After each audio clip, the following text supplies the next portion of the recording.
Assalamualaikum warahmatullahi wabarakatuh. Perkenalkan, nama saya Siti Nurhalisa Aski, mahasiswa dari Prodi D4 Kebidanan Poltekkes Kemenkes Makassar. Di sini saya akan menyampaikan tentang pentingnya pemeriksaan kehamilan K1 sampai K4 di masa pandemi COVID-19. Tujuannya diharapkan ibu hamil, masyarakat atau penonton dapat mengetahui dampahan tentang pentingnya pemeriksaan kehamilan K1 sampai K4 di masa pandemi COVID-19. Semoga kita semua sehat selalu walaupun dalam kondisi pandemi COVID-19 seperti sekarang ini. Nah, di sini saya akan menyampaikan beberapa hal. Yang pertama, menjelaskan definisi pemeriksaan kehamilan.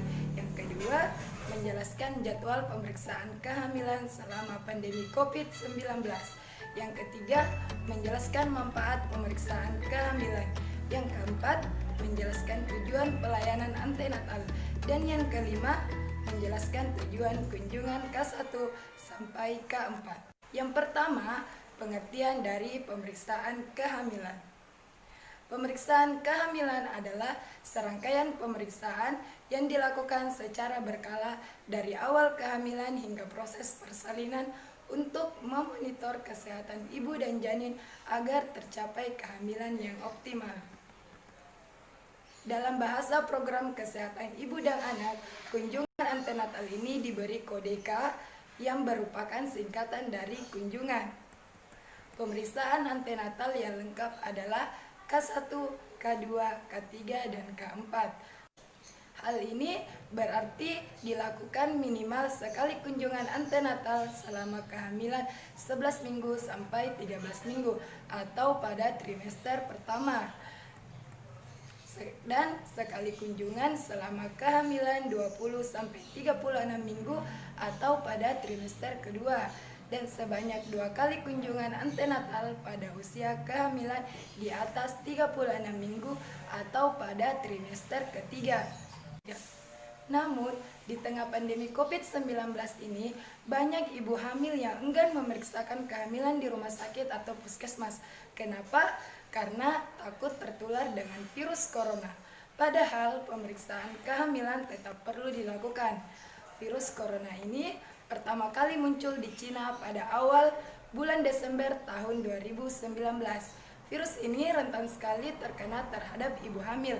Bahkan bukan pada ibu hamil saja, bisa saja juga anak-anak, orang lanjut usia, dan orang dengan riwayat penyakit tertentu. Nah, agar ibu hamil tidak terinfeksi virus corona saat menjalani pemeriksaan kehamilan, ada aturan baru tentang jadwal pemeriksaan kehamilan yang harus dijalani oleh ibu hamil di masa pandemi COVID-19 ini. Perubahan jadwal pemeriksaan ini dilakukan untuk mengurangi kunjungan ibu hamil ke rumah sakit atau puskesmas karena risiko penularan virus corona di rumah sakit cukup tinggi.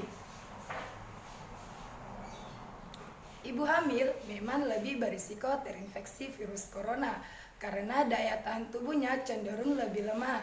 Itulah sebabnya bila tidak ada keperluan mendesak, ibu hamil dianjurkan untuk tidak berpergian keluar rumah selama pandemi COVID-19. Meski begitu, pemeriksaan kehamilan tetap perlu dilakukan.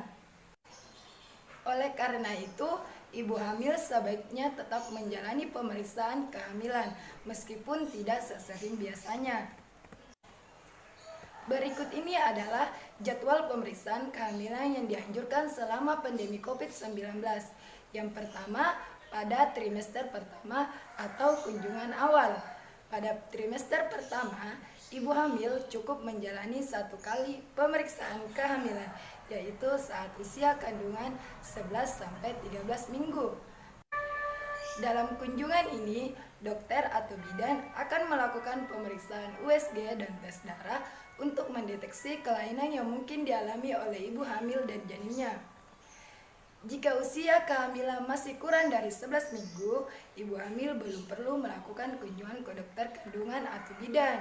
Tapi, jika pernah mengalami kehamilan ektopik atau kehamilan di luar rahim, Bumil disarankan untuk langsung memeriksakan kehamilan ke dokter kandungan ketika hasil tes pack positif. Perlu menunggu hingga usia kehamilan 11 minggu. Buat dulu janji konsultasi dengan dokter atau bidan sehingga ibu hamil tidak perlu mengantri lama di rumah sakit atau puskesmas. Nah, sekarang bila ada yang ingin ditanyakan ke dokter atau bidan, ibu hamil bisa juga memanfaatkan fasilitas konsultasi online dengan dokter kandungan atau bidan. Ibu hamil juga bisa mengikuti kelas kehamilan online yang mengajarkan cara menjaga dan mengawasi kehamilan secara mandiri. Nah, selanjutnya yang kedua, pada trimester kedua atau kunjungan kedua. Selama kehamilan trimester kedua, ibu hamil hanya perlu melakukan kunjungan ke dokter atau bidan 1 kali untuk melakukan pemeriksaan USG kehamilan, tepatnya pada usia kandungan 20 minggu sampai 36 minggu. Walaupun hanya sekali, pemeriksaan ini dapat memberikan informasi mengenai kondisi organ-organ bayi dan plasenta, serta mendeteksi kelainan yang mungkin terjadi. Selain itu, kesehatan ibu hamil juga akan diperiksa secara menyeluruh. Jadi, jangan lewatkan pemeriksaan kehamilan di usia kandungan seperti ini ya, ibu-ibu hamil. Nah, yang ketiga, pada trimester ketiga atau kunjungan ketiga dan keempat. Jadwal pemeriksaan kehamilan pada ibu hamil trimester ketiga harus lebih sesering lagi karena sudah mendekati waktu persalinan, yaitu saat usia kandungan sudah 36 minggu ke atas. Pada kunjungan-kunjungan ini, dokter dan bidan akan melakukan pemeriksaan darah, pemeriksaan urin, dan USG untuk memantau tumbuh kembang dan posisi janin, serta untuk menentukan rencana persalinan. Selama di rumah, ibu hamil bisa memantau detak jantung janin secara rutin menggunakan Doppler yang bisa didapatkan di toko alat kesehatan. Mengingat pentingnya pemeriksaan kehamilan, sebaiknya ibu hamil tetap menjalaninya meski dalam kondisi pandemi COVID-19 seperti sekarang ini. Untuk mengurangi resiko ibu hamil tertular virus corona saat melakukan pemeriksaan di rumah sakit atau puskesmas, buatlah janji dengan dokter kandungan secara online atau bidan terlebih dahulu, sehingga ibu hamil tidak perlu berlama-lama di rumah sakit atau puskesmas. Dan kenakan masker, sediakan antiseptik untuk cuci tangan ketika ibu hamil ingin memeriksakan kandungan ke rumah sakit atau puskesmas, dan jaga jarak selama di perjalanan dan di rumah sakit atau puskesmas. Nah, selanjutnya manfaat pemeriksaan kehamilan. Pemeriksaan kehamilan ini memang penting walaupun dalam situasi seperti ini adanya COVID-19, karena pemeriksaan kehamilan berguna dalam pertama, mempertahankan kesehatan fisik dan mental ibu. Yang kedua, memonitor kesehatan ibu dan janin supaya persalinannya aman. Yang ketiga, agar tercapainya kesehatan bayi yang optimal. Yang keempat, mendeteksi dan mengatasi dini komplikasi dan penyakit kehamilan yang mungkin dapat muncul. Misalnya, hipertensi dalam kehamilan, diabetes dalam kehamilan, anemia, janin dengan berat badan rendah, kehamilan anggur, dan plasenta previa, bahkan infeksi dalam kehamilan, misalnya keputihan atau infeksi saluran kemih dan lain-lain. Nah, selanjutnya tujuan pelayanan antenatal. Tujuan yang dilakukan pelayanan antenatal ini adalah yang pertama, menjaga agar ibu sehat selama masa kehamilan, persalinan, nifas, serta mengupayakan bayi yang lahir sehat. Yang kedua, menurunkan morbiditas dan mortalitas ibu dan perinatal. Yang ketiga, memantau kemungkinan adanya resiko-resiko kehamilan dan merencanakan penata laksanaan yang optimal terhadap kehamilan risiko tinggi. Nah, selanjutnya tujuan kunjungan dari K1 sampai K4. Yang pertama, tujuan kunjungan K1. Tujuan kunjungan K1 ini adalah yang pertama, menjalin hubungan saling percaya antara petugas kesehatan dan klien. Yang kedua, mendeteksi komplikasi-komplikasi atau masalah yang dapat diobati sebelum mengancam jiwa ibu. Yang ketiga, melakukan tindakan pencegahan seperti tetanus neonatorum, anemia, atau penggunaan praktek tradisional yang merugikan. Dan yang keempat, memulai mempersiapkan kelahiran dan memberikan pendidikan. Asuhan ini penting untuk menjamin bahwa proses alamiah dari kelahiran berjalan normal dan tetap demikian seterusnya. Dan yang kelima, mendorong perilaku yang sehat seperti gizi, kebersihan, istirahat, dan sebagainya, bertujuan untuk mendeteksi dan mewaspadai. Dan yang keenam, memfasilitasi hasil yang sehat dan positif bagi ibu maupun bayinya dengan jalan menegakkan hubungan kepercayaan dengan ibu. Dan yang ketujuh, mengidentifikasi faktor resiko dengan mendapatkan riwayat detail kebidanan masa lalu dan sekarang, riwayat obstetri, medis, dan pribadi serta keluarga. Dan yang kedelapan, memberi kesempatan pada ibu dan keluarganya mengekspresikan dan mendiskusikan adanya kekhawatiran tentang kehamilan saat ini, persalinan, dan kelahiran. K1 ini mempunyai peranan penting dalam program kesehatan ibu dan anak, yaitu sebagai indikator pemantauan yang dipergunakan untuk mengetahui jangkauan pelayanan antenatal serta kemampuan program dalam menggerakkan masyarakat. Nah, yang kedua, tujuan kunjungan K2.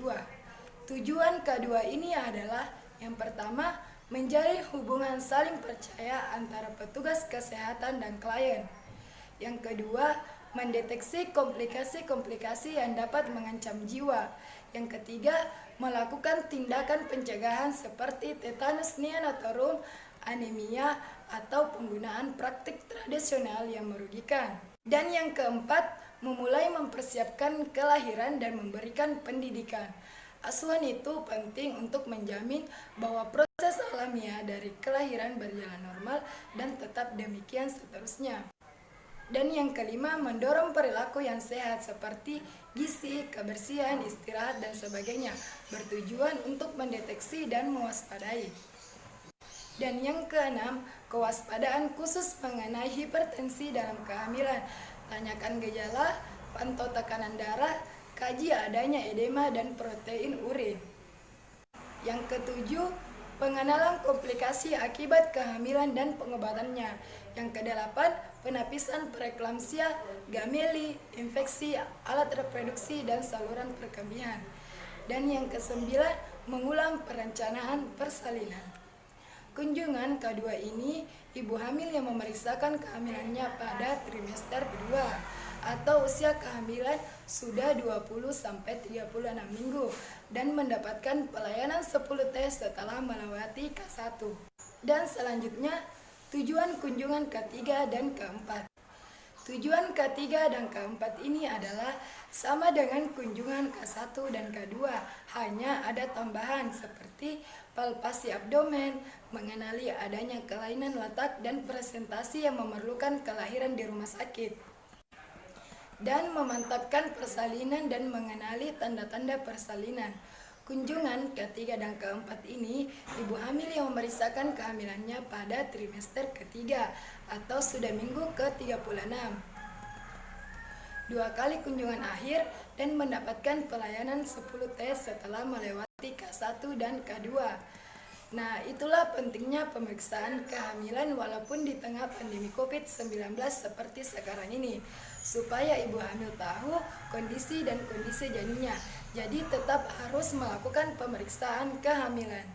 Jadi diharapkan juga kita harus tetap mengikuti protokol yang berlaku selama masa pandemi COVID-19 ini, yaitu selalu menggunakan masker, rajin mencuci tangan dengan sabun dari air mengalir, dan hindari perkumpulan orang banyak. Semoga kita semua tetap sehat selalu. Itulah yang sempat saya sampaikan. Lebih dan kurangnya mohon dimaafkan. Wabillahi taufiq wal hidayah. Wassalamualaikum warahmatullahi wabarakatuh.